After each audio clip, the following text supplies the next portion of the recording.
Fala galera do canal do Bandeira Quadriculada aqui no YouTube. O negócio é o seguinte, hoje vamos abordar um assunto interessantíssimo e histórico. Vamos relembrar, foi um dos GPs mais caóticos da história da Fórmula 1. Sim, senhora. Como você pode ver aí no título, vamos lembrar como é que foi o Grande Prêmio da Bélgica de 1998. Primeiro, aconteceu dois fatos importantes. A última vitória de Damon Hill na carreira com a Jordan. E a primeira e única vitória da Jordan na história. Além de um dos piores acidentes da história da categoria, em que mais de 10 carros se envolveram em um acidente. Entre eles o Binho Barrichello, né? E também o Ed Irvine, que teve que trocar o seu carro por conta do acidente. Além de uma corrida extremamente que aconteceu de tudo. Chuva, neblina, além do fato de Schumacher ter partido no retardatário e outras imagens, highlights que jamais serão inscritas na história da categoria. Talvez ninguém chegará perto do que foi. Além de, lógico, né? Naquela época era a geração de ouro da categoria maior do automobilismo mundial. Por isso que nós estamos aqui para relembrar um pouco da história, né, trazer curiosidade, o que nós chamamos de interessantes daquela corrida com o César Augusto e o Fernando Botolado. Um grande abraço para você, César. Grande abraço, André, e vamos rir pra caramba hoje. Sem dúvida nenhuma. Tudo bem, Fernando? Um grande abraço para você. Grande abraço. Vamos relembrar esse que foi um grande prêmio daqueles que se na época se você gravou a fita, você tem que manter com o máximo cuidado, porque aquele foi um grande prêmio para você manter, pegar no VHS, passar para DVD ou pendrive e deixar guardado, porque é uma relíquia, cara, uma coisa que até hoje tá fresco na minha memória, na memória de vocês também, de todos que acompanham o automobilismo. A corrida começou por volta das 9 da manhã, né? Se eu não me engano, foi em agosto. Foi em 30 de agosto de 98. Eu lembro até a data. Ai, Deus. A corrida começou às 9 da manhã. 30 segundos antes, um minuto antes da largada, a McLaren tinha pedido para que tivesse largada com safety car, né? Tinha pedido a direção de prova para que tivesse a corrida com safety car. A direção de prova não aceitou e o que aconteceu? Big One na Fórmula 1! Primeiro, Schumacher e Hakkinen se bicaram antes da primeira curva. Um chega para lá, aí desse chega para lá do Schumacher, que ele conseguiu escapar do acidente rapidamente. O Irvine estava vindo por dentro e veio no meio na traseira do Coulthard. O Coulthard, ele vai para o lado esquerdo, bate no muro, quando ele volta, tem uma multidão no meio do caminho. Aí, amigo, seja o que Deus quiser, foi carro para lá, foi pedaço de carro na arquibancada, foi pneu indo um lado, pneu no outro, o Rubinho rodando, não sabendo aonde ele estava. Foi uma das coisas inacreditáveis que, olha, eu não sei, mas talvez dificilmente isso vai acontecer perto, né? Depende, se você tiver um piloto meia roda, acontece. E principalmente quando tiver neblina e chovendo na Bélgica. O que acontece quase sempre. Uma imagem desse acidente que eu lembro muito bem, na verdade são duas. Eu lembro que o Hakkinen, o Villeneuve e o Schumacher, eles conseguiram se livrar do acidente, né? Foi a partir do Coulthard para trás que aí envolveu praticamente todo mundo, né? Eu lembro que o Galvão, ele ficava insistindo que o Schumacher tinha batido, e quando foi ver, foi o Irvine que tinha batido. O Schumacher tinha se livrado do acidente. Se não me engano, o Rio tinha passado também pelo acidente, né? Isso, o Rio passou, o Rio se livrou do acidente. Mas eu lembro que, eu não lembro se foi o carro do Johnny Herbert, eu lembro que era uma Sauber, e eu lembro que estava vindo o Ricardo Rossetti, ele conseguiu se livrar de bastante gente, só que quando ele veio, ele encheu uns 3, cara, de frente, sabe? Ele deu bem na lateral.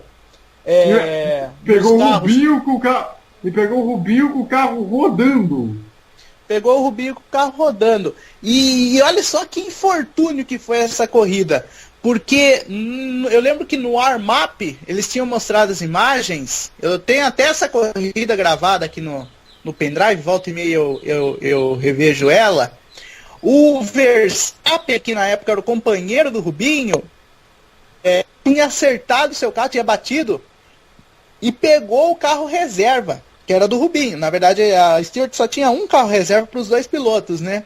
E ele destruiu o carro reserva. Então o Rubinho ficou fora da corrida, né? E ainda tem aquela que o Rossetti parece que bateu e acertou um pouco o capacete e ficou uma mancha vermelha, né? E aí o Rubinho ficou preocupado, né? Se tinha sofrido algum ferimento mais sério, mas não, era graxa, né? Então. E ele chegou a falar com a Silvana, que é a atual esposa dele, né? A esposa. Do Rubinho, ele foi conversar com ela e para explicar o que aconteceu. Que ela estava preocupada e tal. Até os familiares do Brasil naquela época não tinha como se ligar para você falar com os caras lá. Então, é negócio louco. E a cabine na Bélgica, todo mundo sabe, né? Ela é num lugar horrível. Horrível, de péssima visualização. Você coloca lá um monitor, você coloca lá uma internet lá, porque lá na Europa é outro nível, para você ter os tempos, e no monitor, para você receber a imagem do Brasil e você ver a reta na sua frente. Eu fico imaginando a cara do Galvão quando ele viu o primeiro carro e começou a bater de lá para cá, da esquerda para a direita. Aquela coisa, cruzava a pista para bater no outro. Era um pinball daqueles. Exatamente. E a sorte. A segunda largada, só para completar, a segunda largada, demorou meia hora para começar. Porque uma coisa é retirar um carro da pista, a outra é você retirar 18 destroços, 18 carros da pista, mais os destroços, né? Já foi considerado um tempo recorde, né? Visto aquele monte de cocô, né? Que fizeram, né? Mas também não dá pra... Pode falar, Pedro. Pode falar. Edita aí. Tá. Aí aconteceu limpar aquele monte de cocô que ficou, né? Mas também uma coisa interessante, né, é que todos os brasileiros se envolveram no acidente e só o Pedro Paulo Diniz que disputou a corrida, né? Porque o Rossetti ficou sem carro reserva, o Rubinho ficou sem carro reserva. Só sobrou o Pedro Paulo Diniz, que o carro reserva era naquele final de semana dele, né? Aí que ele conseguiu voltar para a pista, tanto que marcou um ponto, né, com a Arrows, foi o único ponto que a Arrows conquistou naquela corrida. E foi acho que um dos únicos pontos que ele conquistou na carreira, né? Ele chegou no 5º lugar na temporada anterior, no Grande Prêmio de Luxemburgo. Naquela época ele corria pela Arrows, pela companheira nada mais nada menos que Navy Damon Hill, o atual campeão mundial naquela época. E por falar no Rio, o Rio fez uma corrida daquelas, né? Essa foi a corrida que muita gente fala, até eu mesmo falo, que o Damon Hill, ele só conseguiu ser campeão porque o carro dele era muito bom. Mas nessa corrida e da Hungria em 97, ele provou que não era campeão mundial por acaso, né? Ele fez uma corrida impecável, fazendo volta mais rápida, atrás de volta mais rápida, respondendo o Ralph, fazendo um tempo rápido, do jeito que dava. Quando tinha ainda o Schumacher na prova, ele respondia à altura. Ele fez uma corrida digna de campeão mundial. Ele fez uma corrida que há muito tempo não via. Agressivo, usando a zebra o tempo todo, mesmo com a chuva, nublina, tudo. Pô, beleza. Agora, é uma curiosidade em relação a essa corrida, né? Não sei se vocês vão lembrar. O Ralph, ele tinha um pré-contrato assinado ao Williams para a temporada seguinte. Só que tinha uma cláusula no contrato da Jordan que dizia o seguinte: se você fizer um resultado de pódio ou de vitória, você tem mais um ano de contrato na Jordan garantido. E ele foi segundo. E aí? Como é que fica uma situação dessa? Um longo exílio na Jordan para depois fazer burrada na Williams. Ou se não, o Ed Jordan poderia ter feito igual o Alex Allwright fez com o Senna em 84, né? O Senna já tinha pré-contrato com a Lotus, né? Já tinha praticamente tudo acertado, né? E o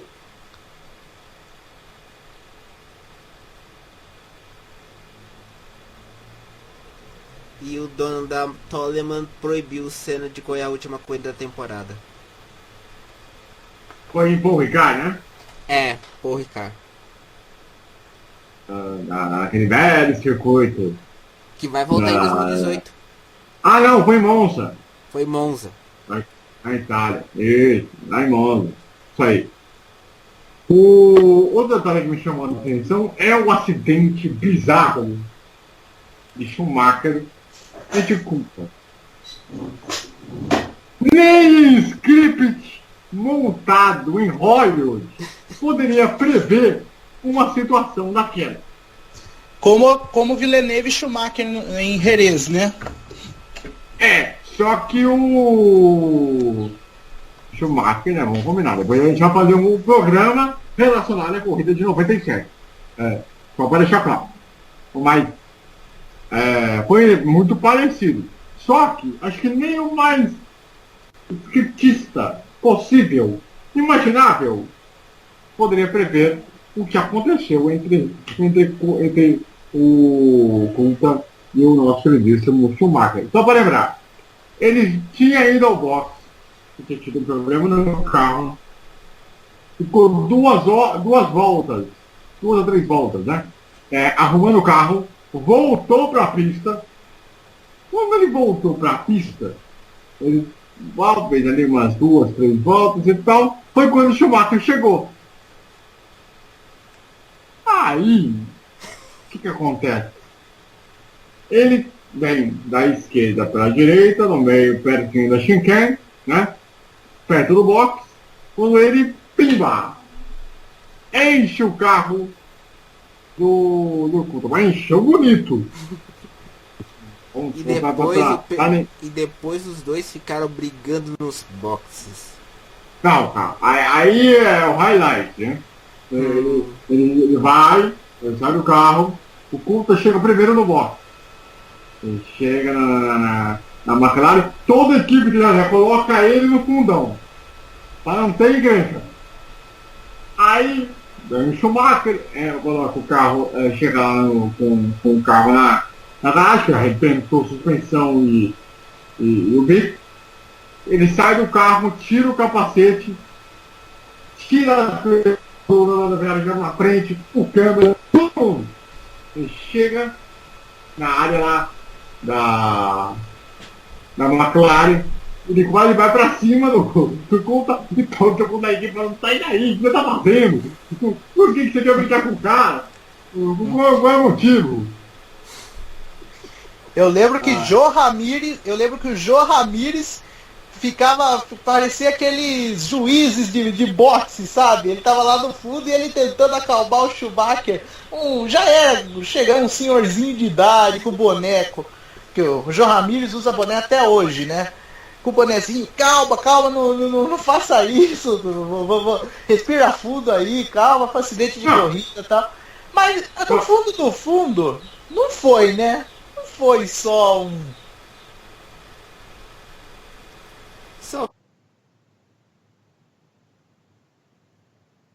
Não, eu vou fazer o seguinte. Vamos botar aí na descrição, tá? No vídeo, as partes da corrida, né? Para quem tá no YouTube.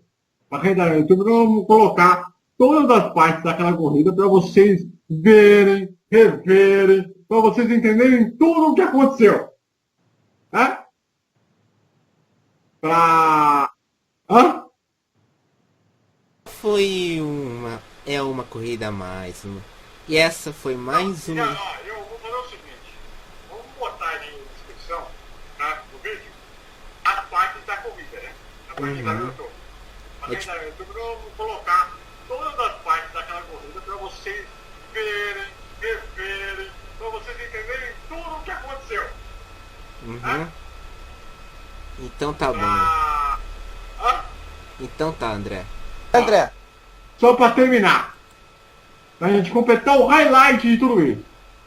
O pódio. O senhor, o Rio, a cara do Ralph e a cara do terceiro colocado, que foi quem mesmo? Eu esqueci agora. Se não me falha a memória, acho que foi o Jean Alesi o terceiro. E aí, quero saber rapidamente a opinião de vocês. Sobre o pódio. Justo. Mais do que justo. Aquela corrida foi mesmo das Jordans. Se tem a expressão, coloca na Fórmula 1, corrida maluca, tá lá. Essa corrida tá lá entre daquelas corridas que improvável pairou sobre o circo da Fórmula 1. Muito bem. Então é o seguinte, galera. Deixa aí o seu like, pra quem tá no YouTube. Deixa o seu comentário também. Eu vou colocar na descrição do vídeo o que aconteceu na prova para vocês. E se inscreva no canal, ativa o sininho para você receber a notificação. Um grande abraço para todo mundo e até mais!